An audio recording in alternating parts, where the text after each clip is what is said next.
দেখেন উনি একজন মানুষ কত বিক্ষত হয়েছে আমার এই খেলার আপনি বলেন আপনার অধিকার নেই অধিকার কথা বলতে দেন এই কথা বলতে দেন আজকে আমি কিছু কথা বলতে চাই।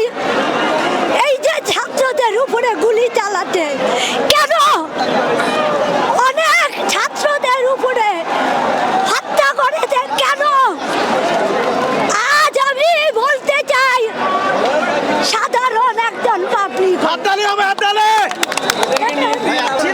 আমিও বলতে চাই এই হত্যার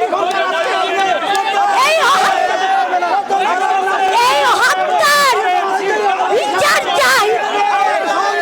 জনগণ আজ জেগেছে, জেগে উঠেছে পুলিশি আন্দোলন। সত্য, বস্তুনিষ্ঠ ও নিরপেক্ষ দৈনিক জনবাণী।